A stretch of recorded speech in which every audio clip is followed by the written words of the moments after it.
1975 was a strange, beautiful year on the American pop charts. The decade was hitting its stride, and the radio was full of voices you heard everywhere for a few glorious months, then almost never again. These are 10 of the most forgotten one-hit wonders of that year, and chances are, at least one of them is still living somewhere in the back of your memory. If rediscovering the songs and sounds of your past is something you love, consider subscribing to Golden Rewind so you never miss a video like this one. Number 10. Run Joey Run, David Geddes. Run, Joey, run, Joey, run. In the summer of 1975, a dramatic teenage tragedy unfolded on AM radio in a way that feels almost impossible to imagine today.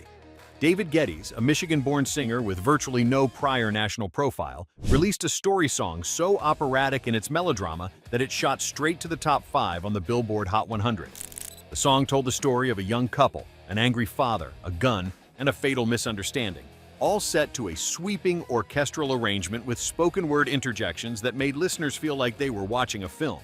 It was the kind of record that stopped you mid-bite at the dinner table. Geddes never returned to the national charts in any meaningful way.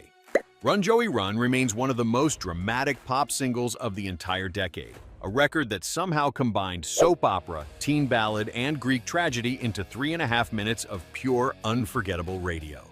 Daddy, please don't. It wasn't his fault. He means so much to me. Number 9. Fly Robin Fly, Silver Convention.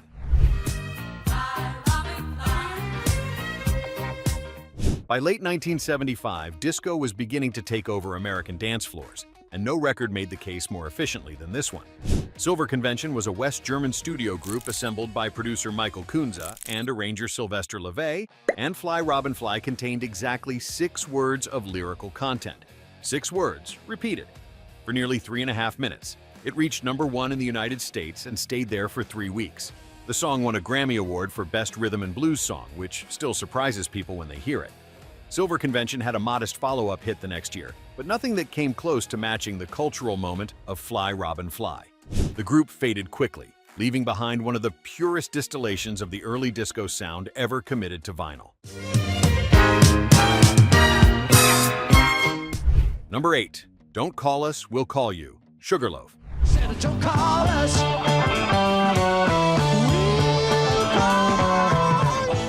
This one had genuine nerve. Sugarloaf was a Denver-based rock band that had actually charted back in 1970 with a song called Green-Eyed Lady, so calling them a pure one-hit wonder requires a small asterisk. But Don't Call Us, We'll Call You was a different beast entirely, and in 1975 it became their defining moment.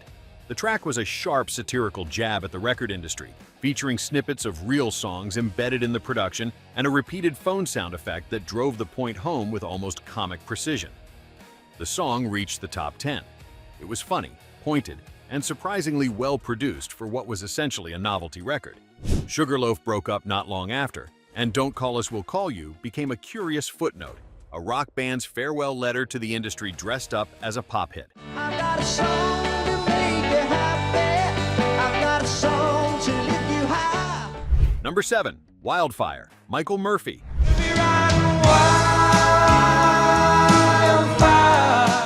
Few songs from 1975 have aged as hauntingly as this one. Michael Murphy, a Texas-born singer-songwriter with deep roots in country and folk, released a ballad about a girl and her horse that somehow transcended every genre it touched. The production was spare, the melody ached, and Murphy's vocal delivery carried a quiet devastation that felt completely at odds with the bright, busy pop landscape surrounding it.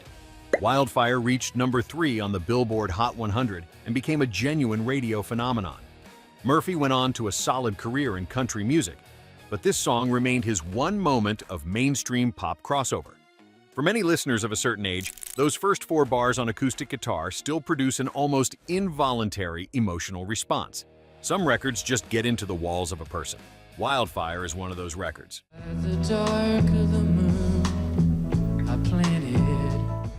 Number 6. The Hustle, Van McCoy. Do the hustle. Do the hustle. Everybody remembers the song, almost nobody remembers the man behind it.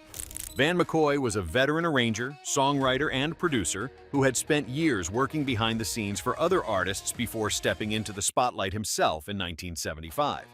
The Hustle hit #1 in the United States and spent weeks near the top of charts around the world. And it did something that very few instrumental pop records manage.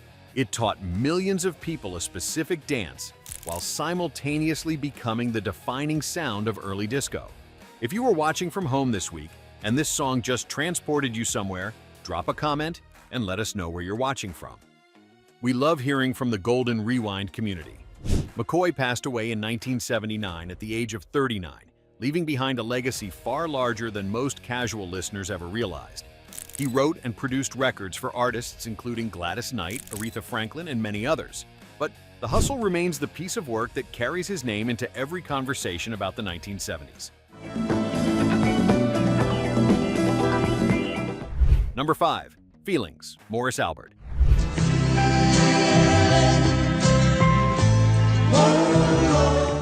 Brazil gave the world this song, and the world held on to it for decades whether it wanted to or not. Morris Albert, born Mauricio Alberto Kaiserman in Sao Paulo, released Feelings in Brazil before it crossed over to the United States market and became one of the most omnipresent ballads of 1975. The song climbed to number 6 on the Billboard Hot 100 and spent what felt like an eternity on adult contemporary radio. Nobody could escape it. Restaurants played it. Dentist offices played it. Elevators played it. Albert had a warm, genuinely affecting tenor voice, and the chord progression underneath Feelings was the kind of arrangement that seemed to reach directly for the listener's chest.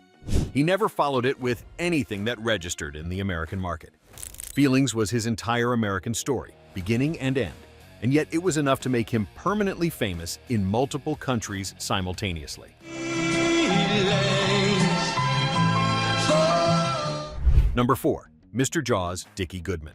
Hey, Jaws! The captain says he's going to catch you. What do you think of that? 1975 was the year Steven Spielberg introduced the nation to a very large shark, and Dickie Goodman was not going to let that moment pass without comment. Goodman had been making novelty break-in records since the 1950s, a format in which a narrator poses questions and the answers come in the form of spliced clips from popular songs. Mr. Jaws applied this formula to the Jaws phenomenon, and the result was genuinely funny in a way that holds up even now. The record reached the top 10. Goodman had done this kind of thing before and would do it again, but Mr. Jaws caught a particular cultural wave at exactly the right moment. Summer of 1975 belonged to that shark, and for a few weeks it also belonged to Dickie Goodman's turntable comedy. Novelty records have largely disappeared from the modern charts, which makes Mr. Jaws feel even more like a relic of a specific, unrepeatable radio era. Uh-oh, here he comes again. Number 3. Love Won't Let Me Wait.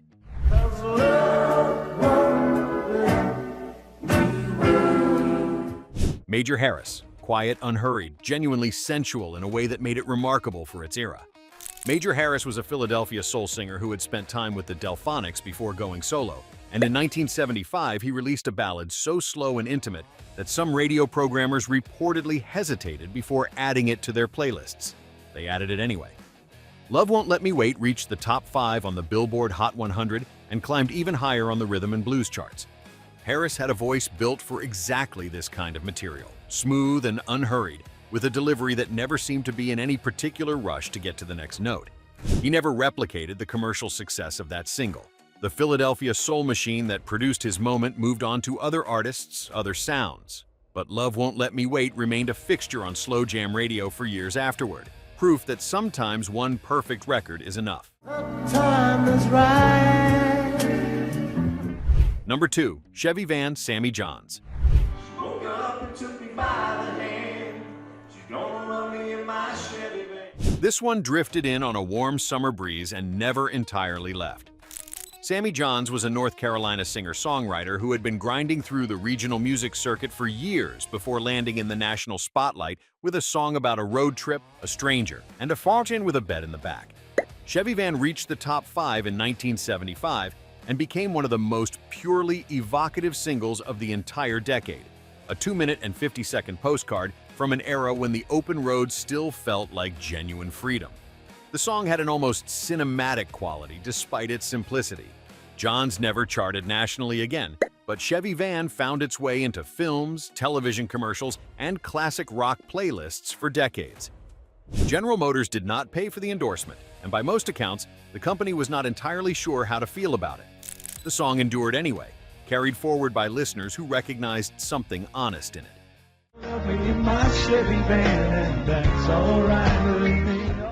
Number 1. Convoy, C.W. McCall. We hit that Chi-town, them bears was getting smart.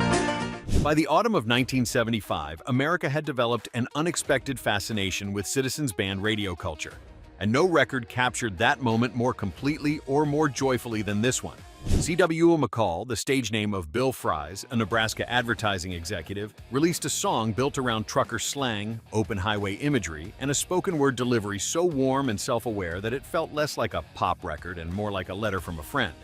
Convoy entered the charts in late 1975 and reached number 1 in early 1976, selling millions of copies and spawning a film of the same name. It was a phenomenon that made no logical sense by the standards of mainstream pop music, and that was precisely why it worked. Convoy arrived at a moment when a lot of Americans were drawn to imagery of independence, open roads, and people looking out for one another. C.W. McCall delivered all of that with a grin. And sometimes, that is exactly what a song needs to be. You got a great big